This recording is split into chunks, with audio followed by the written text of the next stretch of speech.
Today's reading is The Warden from the Sexypedia Wiki. The Warden is the main character of Super Jail.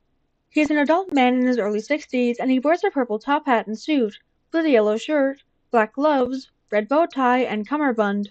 His popularity peaked on Tumblr in the early 2010s.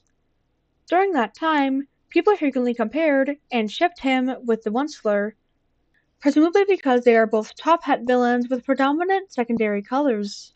The Warden has established his spot in fandom history as one of the founding sexy men. His class is Tiamat, his main alias is Mark Davis, and his source is Superjail. Basic information. The Warden runs a whimsical and poorly maintained prison known as Superjail. It is settled on top of an active volcano and surrounded by all manner of psychedelic creatures. Warden is what one would describe an unhinged man, absolutely hell-bent on having the best prison in the universe. Archetypes. Power. Warden is the head of Superjail. In some episodes, he has achieved world domination and cemented himself as a deity.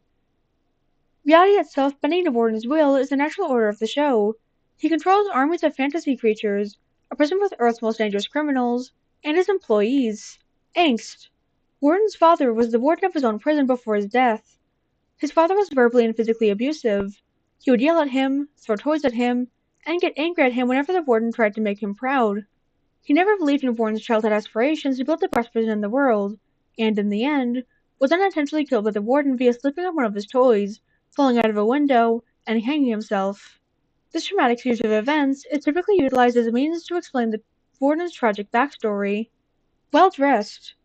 Creator of Superjail, Christy Caracas, mentions Willy Wonka and the Mad Hatter as inspiration for this character. Pale twink. This is more prominent in fan art depictions. Within the show, his frail body and tiny frame is generally juxtaposed with the majority of the cast's large, jacked-as-hell muscles for comedic value. DILF. In Season 1, Episode 7, Mr. Grumpy Pants, the Warden produces an inner child. It can be debated that this doesn't count since it's supposed to be a version of himself, but the inner child was still given birth to by the Warden. In Superjail 6, the final episode, the Warden is taken by a group of alligator mutant hillbillies. There he falls in love with a female alligator. They have babies together, which the Warden then kills. Non-human/Chaos Lord. Despite his appearance and complete vulnerability to real threats, it is implied by the creators in the narrative that Warden is a non-human entity. He is capable of teleportation and shapeshifting, and although these abilities are generally only used during dialogue, they are shown to have actual effects on the story.